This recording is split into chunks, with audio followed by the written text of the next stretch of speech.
नमस्कार, GTPL news 24 में आप सभी का स्वागत है। मैं शैला गेड़ाम। खबरों की ओर रुक करने से पहले डालते एक नजर हेडलाइंस पर।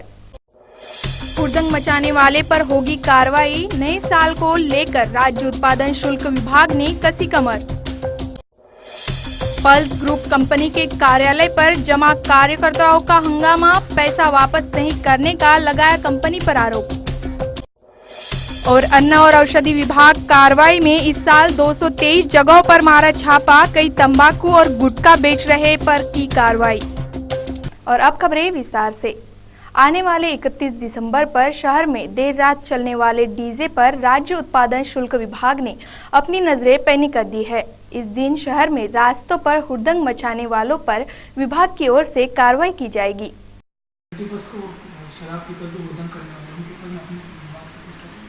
31 को जो टाइमिंग है उसमें टाइमिंग में गवर्नमेंट ने थोड़ी सी छूट दिया है, लेकिन गैर तरीके से कुछ होगा नहीं। इसके लिए एक्साइज के स्क्वाड एक्टिवेट रहेंगे।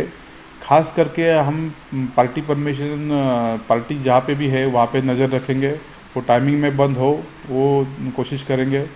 और इसका जो वितरण है, इसका कंजम्पशन जो है वो कंट्रोल में रहेगा। वो हमारी तरफ से ऐसी कार्रवाई पूरी कर दी जाएगी। शुक्रवार को पंचशील चौक पर विद्यार्थी शिवसेना के उपाध्यक्ष दुर्गेश पसरकर की ओर से प्रदर्शन किया गया। उनका कहना है कि SIS सिक्योरिटी कंपनी अपने पुराने कर्मचारियों को मिलकर उनके साथ अन्याय कर रही है।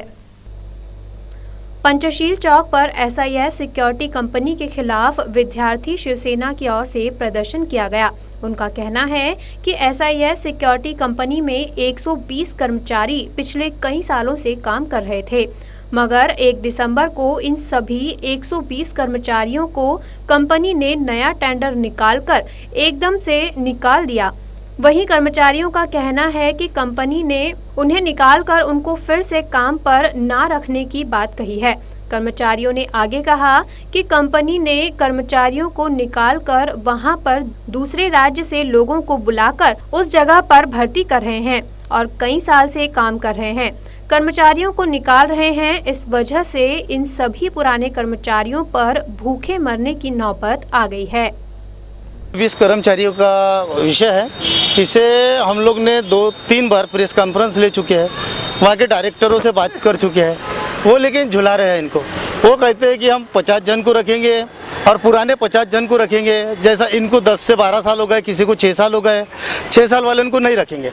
हमने बाहर के लोग बुलाए, जैसे दिल्ली से लोग बुलाए या कोई MP UP से बुलाए। इसमें भी हमारे साथ में कर्मचारी में कोई भेदभाव नहीं है। इसमें भी दुबे, पांडे, तिवारी जो भी XYZ पूरे है, लेकिन हम लोग भेदभाव नहीं कर रहे। तो ये हमारे से क्यों भेदभाव कर रहे हैं? और बाहर के लोगों को बुलाकर इन कर्मचारियों को भूखा मारना चाहते हैं, इनके बच्चों को भूखा मारना चाहते हैं। उनके डायरेक्टर से मेरी बात हो रही है तो बोलते सोमवार को मैं 50 जन रखूँगा। 50 जन रखूँगा तो 120 कर्मचारियों का विषय है। 120 कर्मचारियों में 70 जन कहाँ जाएंगे? क्या भूखे मरेंगे या कटोरा लेके भीख मांगेंगे? ऐसा महाराष्ट्र में बाहर की कंपनियां आके ऐसा करेंगी तो महाराष्ट्र के लोग कहाँ जाएंगे? VRC कॉलेजमध्ये युनिट सिक्युरिटी फोर्स यांच्याकडून कार्य करत होतो 5.5 वर्षापासून सर। आणि आम्हाला न सांगताना यांनी टेंडर जो खोलला तो डिसेंबर महिन्याच्या 1 तारखेला खोलला आणि त्याच्यामध्ये काय केलं, आमचे जे 100 गार्ड होते त्यांना बाहेर केलं आणि यांनी बाहेरचे गार्ड आणून तिथे आमच्या जागेवर फिट केलं। तरी आम्ही त्यांना सहखुशीने आपला पॉईंट समजून सांगितलं आणि पॉईंट दिला। काहून का आम्ही तिथे काही झगडापाणी करू नव्हतो शकत, कारण का तो गव्हर्नमेंट पॉईंट आहे। आमचा हक्क एवढेच आहे, आम्ही हक्कासाठी लढून राहिलो का सर। आम्ही आजपर्यंत जे मेहनत केली VRC कॉलेजमध्ये युनिट सिक्युरिटी फोर्सचे, आमचा तेव्हा पेमेंट होता फक्त 3200 रुपये सर। 3200 रुपये म्हणून कार्य करत आलो। आज आमचा 9880 रुपये पेमेंट झाला। त्या टायमाला आमच्यासोबत दगाबाजी केली आहे। याच्यामध्ये युनिट सिक्युरिटी फोर्सचे ऑफिसर जे आहे ते त्याने पैशाच्या लालचमध्ये गेलेले आहे आणि ते बिकाऊ झालेले आहे आणि त्यांनी आमचे हक्कच छिनून सनेन दुसऱ्या गाडीला तिथे आणलेला आहे आणि तिथे पेमेंट पण SIS वाले हे सिक्युरिटी। आता मागणी काय आहे? आमचे फक्त आमचा हक्क आम्हाला पाहिजे सर। आता नौकरी पाहिजे जिथे। कर्मचारी ने कहा कि अपनी इस मांग को लेकर शिवसेना के पदाधिकारियों ने भी SIS कंपनी के अधिकारियों से बात की थी, मगर SIS सिक्योरिटी कंपनी के अधिकारी इन कर्मचारियों को काम पर लेने से टालमटोल कर रहा है। ऐसे में देखना ये है कि इन कर्मचारियों को फिर से काम पे कब लिया जाता है। कैमरा पर्सन रोशन बोकड़े के साथ प्रकाश शुंकलवार, GTPL न्यूज 24 के लिए। अन्न और औषधि विभाग की ओर से खाद्यान्न पदार्थों का लगातार नमूने की जांच की जा रही है। अप्रैल से लेकर नवंबर तक 120 सैंपल किए गए हैं, जिनके नवंबर महीने में करीब 24 नमूनों में से 20 नमूने संदिग्ध पाए गए हैं। अन्न और औषधि विभाग के पद निर्देशित अधिकारी MC ने खाद्यान्न पर कार्यवाही के बारे में जानकारी देते हुए कहा कि अप्रैल महीने से कार्यवाही शुरू की गई थी। अब तक लगभग 120 नमूने जांच किए गए, जबकि इस महीने करीब 24 सैंपल लिए गए, जिसमें से 20 नमूने सस्टेंट पाए गए हैं। इनमें से करीब 11 प्रतिष्ठानों पर कार्यवाही की गई है और करीब 46,000 रुपए जुर्माना इन प्रतिष्ठानों से वसूला गया है। उन्होंने कहा कि त्योहार के समय पर स्क्वाड के माध्यम से कार्यवाही की जाती है। सर जो है किस तरह से कार्रवाई की जाएगी सर, उसके लिए कोई स्क्वाड तैयार किया है? त्योहार के हिसाब से हम जब हर त्योहार में हम मिठाई के नमूने लेते ही हैं। जैसा दिवाली हुआ, गणपति फेस्टिवल हुआ, अभी क्रिसमस और 31 दिसंबर का ये है, तो सैंपल लेते ही है और सब्सटेंडर पाए गए वो सैंपल पर हम हिसाब से कानून के जरिए कार्रवाई करते ही है। त्योहारों में शहर में मिलने वाली सामग्री मिलाकर मिठाइयां बनाकर बेचने का कारोबार कई दिनों से चल रहा है, जिस पर कुछ समय से अन्न विभाग की ओर से नकेल कसने का काम कर रहे हैं, जिसके कारण थोड़े क्यों न हो लेकिन कुछ फर्क तो जरूर पड़ा है। शमानंद ताड़े की रिपोर्ट, GTPL न्यूज 24 के लिए। पल्स ग्रुप ऑफ कंपनी में कंपनी के ग्राहकों की तरफ से हंगामा किया गया। ग्राहकों का कहना है कि कंपनी उनका पैसा दे नहीं रही है और पैसा देने में टाल मटोल कर रही है। पल्स ग्रुप कंपनी पिछले कई सालों से ग्राहकों का पैसा लेकर उस पर ग्राहकों को ब्याज देती आ रही है। वहीं शुक्रवार को ग्राहकों की तरफ से पंचशील चौक स्थित PACL कार्यालय में हंगामा करने की बात सामने आई है। ग्राहकों ने बताया कि कंपनी के सभी एजेंट्स पिछले कई सालों से ग्राहकों से पैसा लेकर कंपनी में जमा करते आए हैं, मगर पिछले 8-9 महीने से कंपनी की तरफ से सभी ट्रांजैक्शन को बंद किया गया है। कंपनी ना तो पैसा दे रही है, ना ही पैसा खाते में जमा कर रही है। ऐसे में सभी ग्राहकों ने अपने पैसे को लेकर भ्रम पैदा हुआ है। मैंने अपना छोटा छोटा अमाउंट जमा करके यहाँ पे पैसे डाला हूँ। मेरे मैच्योरिटी डेट हुई अप्रैल के अंदर में, 8 महीना हो गया। अभी मेरे को अर्जेंटली लड़की की शादी करना है, तो मैं किसके पास जाऊँगा? जो पैसा मैंने जमा किया है मैं इसी पॉलिसी के अंदर लूँगा। यहाँ पे आने के बाद मैं 4 बार आया। मैं जम्मू कश्मीर के अंदर में सर्विस करता हूँ। मैंने मैनेजर साहब का कल 50 बार फ़ोन किया और मैंने बोला मेरी तो 2 FD है, वो मेरे को कैंसिल से करना है, तो मेरे को अर्जेंट है। अर्जेंट के समय में अगर पैसा मेरे को अगर नहीं मिलेगा तो ये डालने से मेरा मतलब क्या है? क्या मतलब है ऐसे संगठन को? इसके ऊपर गवर्नमेंट ने, महाराष्ट्र गवर्नमेंट ने एक्शन लेना चाहिए। वहीं कंपनी के ब्रांच मैनेजर निमजे का कहना है कि कंपनी कई सालों से अच्छा काम कर रही है, मगर सेबी संस्था की ओर से पिछले साल कंपनी को सभी अकाउंट्स पर प्रतिबंध लगाए गए हैं। ऐसे में कंपनी ना तो ग्राहकों का पैसा ले रही है, ना ही दे रही है, मगर जितने भी ग्राहकों का पैसा कंपनी के खाते में है, उतना पैसा उन्हें ब्याज सहित वापस दिया जाएगा। मैनेजर ने आगे कहा कि सेबी की इस कार्यवाही को लेकर कोर्ट गई है।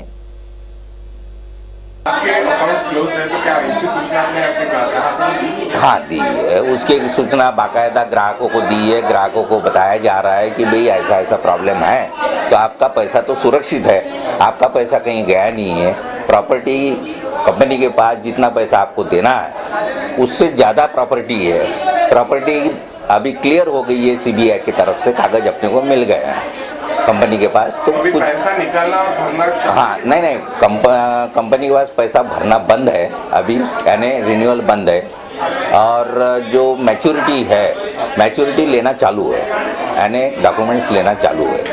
तो कंपनी की जो प्रॉपर्टी है, प्रॉपर्टी उसमें से हम बेचने की कोशिश कर रहे हैं, क्योंकि वो क्लियर हो गई है, अपने को बेचने से कोई रोक नहीं सकता है।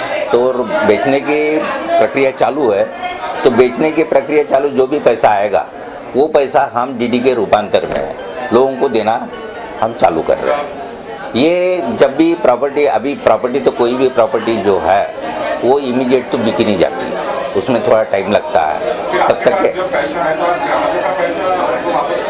हाँ, ये बात सही है कि ग्राहकों का पैसा है, तो ये ग्राहकों का पैसा तो कोई अपने पास रखता नहीं है, ये बैंक अकाउंट में जाता है। बैंक अकाउंट अभी बंद है, तो रिन्यूअल लेना भी बंद है, अपने पास पैसा आना जो सोर्स ऑफ इनकम है वो बंद है। तो इसलिए डीडी भी बहुत, जो भी फंड आता है हेड ऑफिस से, मामूली फंड जो आता है उसमें से धीरे धीरे डीडी बनाना चालू है सोसाइटी से। ये बैंक अकाउंट बंद होने के कारण बैंक से हम डीडी नहीं बना सकते, तो हम सोसाइटी से डीडी बना के हम लोगों को बाकायदा रिटर्न कर रहे हैं जो भी अर्जेंसी में है।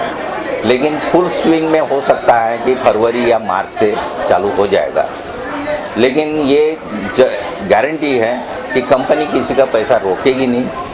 बाकायदा उसको जो एक्स्ट्रा पीरियड हुआ है, 8 महीना हुआ है, 10 महीना हुआ है, 11 महीना हुआ है, उसका बाकायदा उसको एक्स्ट्रा अमाउंट भी मिलेगा जो 10% सालाना के हिसाब से है कंपनी दे रही है, तो वो सब मिलेगा। ये आपके मैटर कब तक खत्म हो जाएंगे? ये मैटर देखो कोर्ट का मैटर है, कोर्ट का आप भी जानते हो कोर्ट का मैटर कब खत्म हो जाएगा।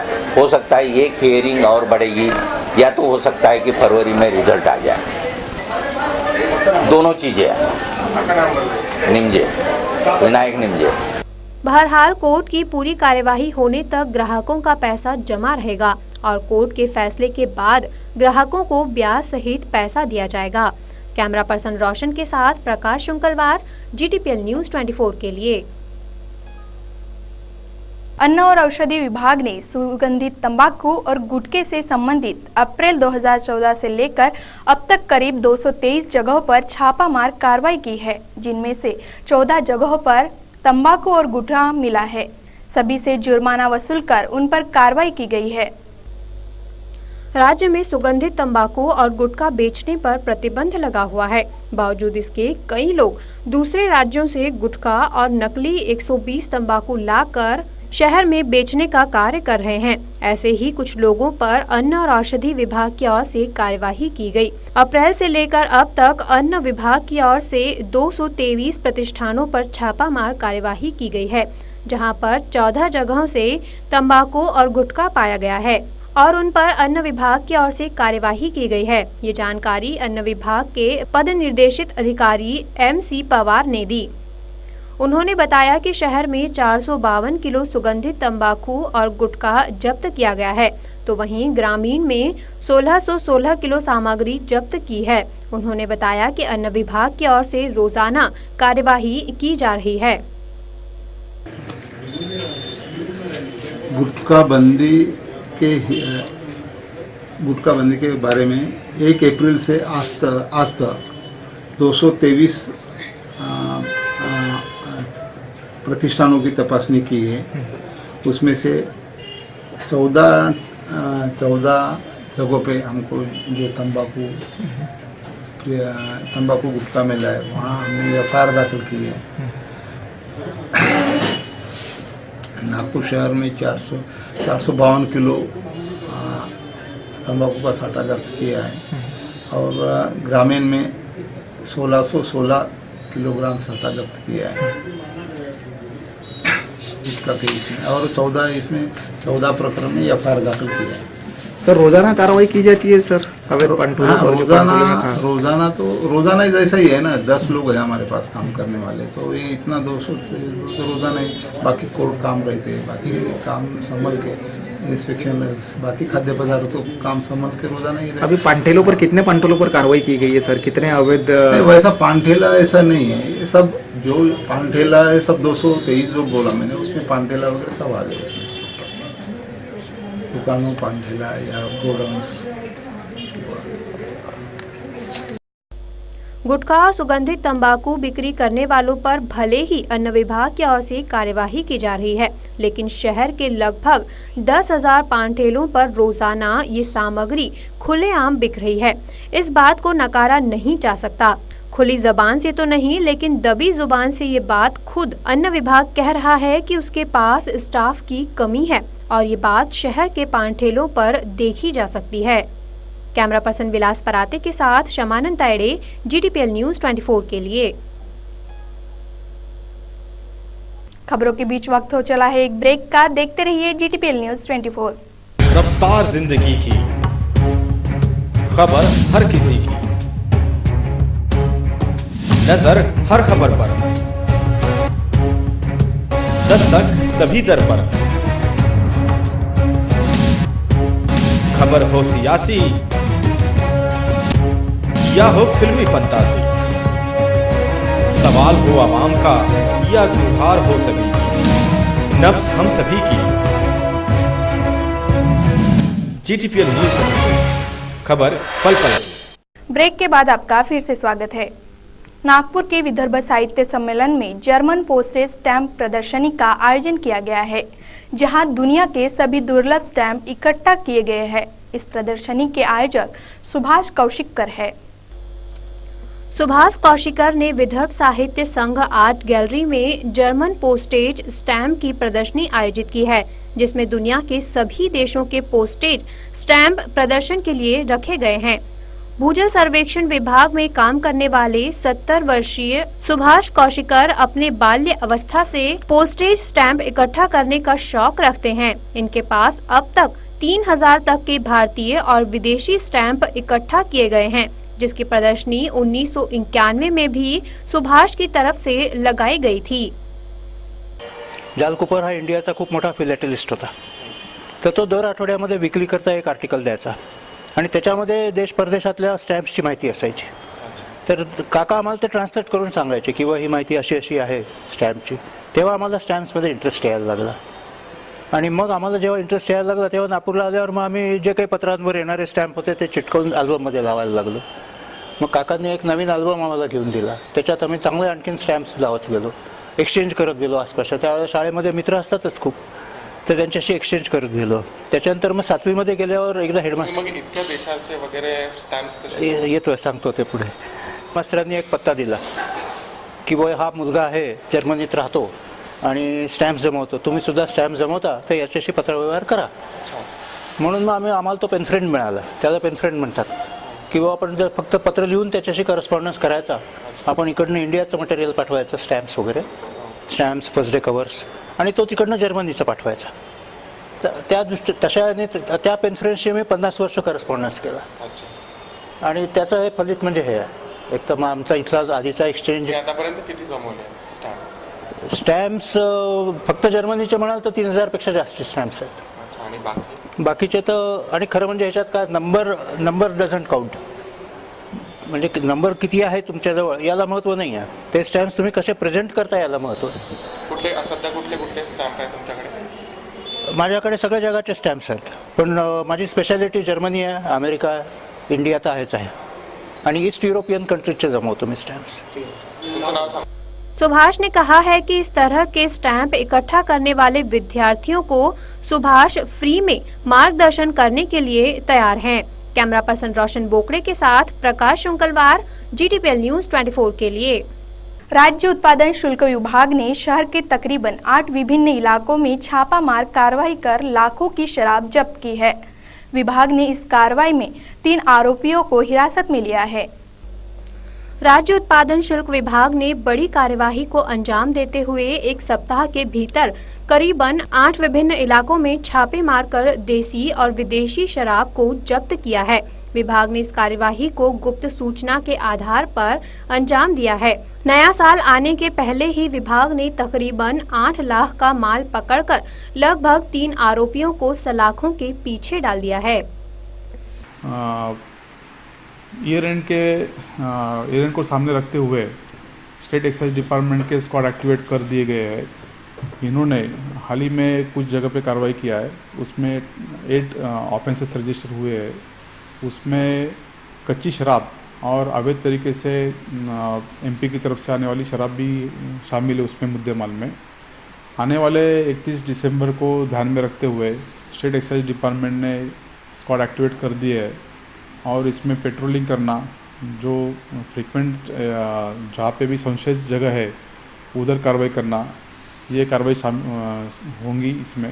नागरिकों को भी आपके चैनल के माध्यम से विनंती है कि अगर उनको कुछ अवैध तरीके से की शराब आने की अगर कुछ खबर होंगी तो हमारे साथ शेयर करें, उनका नाम गोपनीय रखा जाएगा और उनको जो भी रिवार्ड्स है, ऑफिशियल रिवार्ड्स, वो भी दिया जाएगा। गौरतलब रहे कि विभाग ने इन कार्यवाहियों के बीच बड़ी तादाद में एमपी से लाई गई अवैध शराब बरामद की है, जिससे सरकार का लाखों का राजस्व हर साल डूब जाता है। विभाग की माने तो एमपी से लाई गई ये शराब बेहद घटिया क्वालिटी की होती है, जो इंसान के स्वास्थ्य के लिए जानलेवा साबित हो सकती है। बहरहाल राज्य उत्पादन शुल्क विभाग की ओर से क्रिसमस, ईद और नए साल को देखते हुए शराबियों पर कार्यवाही तेज हो गई है। कैमरा पर्सन सुशांत मिश्रा के साथ सनी बुंघाड़े, GTPL न्यूज 24 के लिए। गुरुवार को भारतीय जनता पार्टी की ओर से पूर्व प्रधानमंत्री अटल बिहारी वाजपेयी का जन्मदिन मनाया गया। इस दौरान अटल बिहारी वाजपेयी के जीवन चरित्र ग्रंथ का विमोचन किया गया। इस कार्यक्रम के अवसर पर मुख्यमंत्री देवेंद्र फडणवीस और केंद्रीय मंत्री नितिन गडकरी के साथ बाकी विधायक भी शामिल हुए थे। म्हणजे माझं सौभाग्य आहे की आज या पुस्तकाच्या प्रकाशनाला मला या ठिकाणी उपस्थित राहता आलं। अटलजींचं व्यक्तिमत्व असं आहे की त्यांच्यावर आता हे 2 खंड आहेत, पण कितीही खंड लिहिले तरी त्यांच्या व्यक्तिमत्वाचे सगळे कंगोरे हे आपण समोर आणू शकत नाही। आज अटलजींचा जन्मदिवस आपण सुशासन दिवस म्हणून या ठिकाणी साजरा केला आहे आणि कालच भारत सरकारने त्यांना भारतरत्न दिला आहे। पंडित मदन मोहन मालवीय आणि अटल बिहारी वाजपेयी, इंग्रजीमध्ये असं म्हणतात की he is a living legend. तसे हा एक जिवंत चमत्कार आहे अटलजी म्हणजे। अशा प्रकारचा व्यक्ती ज्याच्या जीवनामध्ये या व्यक्तीने जेही केलं, अतिशय उत्तम व्यक्ती, अतिशय उत्तम कवी, अतिशय उत्तम लेखक, अतिशय उत्तम नेता, अतिशय उत्तम प्रशासक, प्रत्येक गोष्टीमध्ये त्यांनी आपलं वेगळेपण हे अधोरेखित केलं आहे। त्यांच्या जन्मदिनाच्या निमित्ताने ते शतायू झाले पाहिजे आणि त्याहीपेक्षा पलीकडे वर्षानुवर्ष ते आपल्याला मार्गदर्शन करण्याकरता जगले पाहिजेत आणि त्यांनी आपल्याला उत्तम मार्गदर्शन केलं पाहिजे। याकरता ईश्वराने त्यांना चांगलं स्वास्थ्य दिलं पाहिजे, अशा प्रकारची ईश्वराच्या चरणी मी प्रार्थना करतो। या कार्यक्रमामध्ये खरं म्हणजे पूर्णवेळ थांबायची इच्छा असूनही मला थांबता येत नाही, म्हणून नितीनजी आणि सगळ्या आयोजकांची क्षमा मागून मी माझं बोलणं संपवतो। धन्यवाद। जय हिंद। कार्यकर्ता आदरणीय बलवंतराव जी, आज का दिन हम सब के लिए बहुत ही आनंद का दिन है। हर साल हम इसी तारीख को अटल जी का जन्मदिन बड़े उत्साह के साथ, प्रेम के साथ और बड़ी उत्कट भावना से हम उसको मनाते हैं। अटल जी का स्वास्थ्य अच्छा नहीं।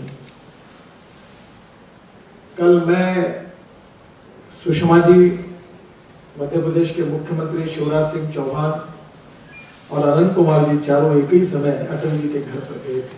देश में ही नहीं तो अंतर्राष्ट्रीय समुदाय में अटल जी ने अपनी प्रतिमा निर्माण की। जब यूनो में उन्होंने हिंदी में भाषण दिया तब उस भाषण की ललकार देश के कोनों कोनों तक पहुंची और इसलिए अटल जी का व्यक्तित्व, उनका स्वभाव, उनका नेतृत्व, हम में से बहुत कुछ लोगों को उसका अनुभव भी मिला। साई मंदिर प्रभाग क्रमांक 56 में अटल बिहारी वाजपेयी के जन्मदिन के अवसर पर चित्रकला स्पर्धा का आयोजन किया गया, जहां स्कूल के छोटे बड़े विद्यार्थियों से इस स्पर्धा में हिस्सा लिया। इस चित्रकला स्पर्धा में विद्यार्थियों ने कई सुंदर चित्र निकाले, तो वही अटल बिहारी वाजपेयी का भी चित्र निकाला गया। इस स्पर्धा में बच्चों ने भाग लेकर इस स्पर्धा का आनंद उठाया। जिन बच्चों का इस चित्रकला स्पर्धा में नंबर आया, उन्हें ट्रॉफी देकर उनका स्वागत किया गया। आज हा कार्यक्रम जो आम्ही घेतलेला आहे, आज माजी पंतप्रधान अटल बिहारी वाजपेयी यांचा आज वाढदिवस आहे। त्यानिमित्ताने आम्ही भव्य ड्राइंग स्पर्धा घेतलेली आहे। आम्हाला खूप छान प्रतिसाद मिळाला आहे।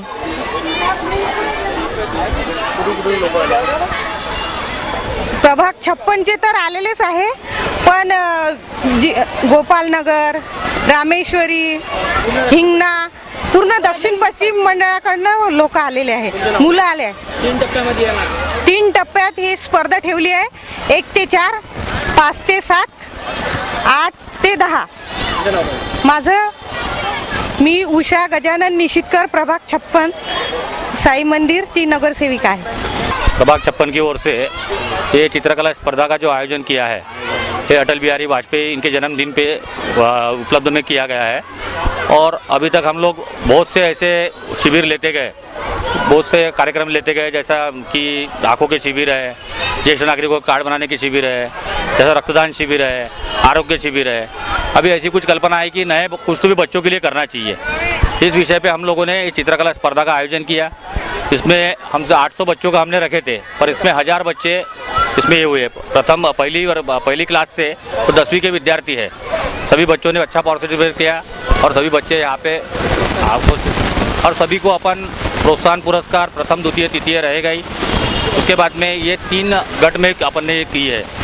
पहली से चौथी एक गट है, 5वीं से 7वीं दूसरा गट है, 8वीं से 10वीं तीसरा गट है. तीनों गटों में अपन प्रथम, द्वितीय, तृतीय ये बख्शीश देने वाले है. और उसके बाद में सबको कंसोलेशन प्राइजेस और उसके बाद में उसके सर्टिफिकेट, सब केक, हर बच्चों को केक, ये सब अपन करने वाले हैं. ऐसे आयोजन किया. और खबरें समाप्त करने से पहले डालते एक नजर सुर्खियों पर. हुड़दंग मचाने वाले पर होगी कार्रवाई, नए साल को लेकर राज्य उत्पादन शुल्क विभाग ने कसी कमर. पल्स ग्रुप कंपनी के कार्यालय पर जमा कार्यकर्ताओं का हंगामा, पैसा वापस नहीं करने का लगाया कंपनी पर आरोप. और अन्न और औषधि विभाग कार्रवाई में इस साल 223 जगहों पर मारा छापा, कई तंबाकू और गुटखा बेच रहे पर की कार्रवाई. खबरों का सिलसिला आगे भी इसी तरह जारी रहेगा. देखते रहिए GTPL न्यूज़ 24. नमस्कार.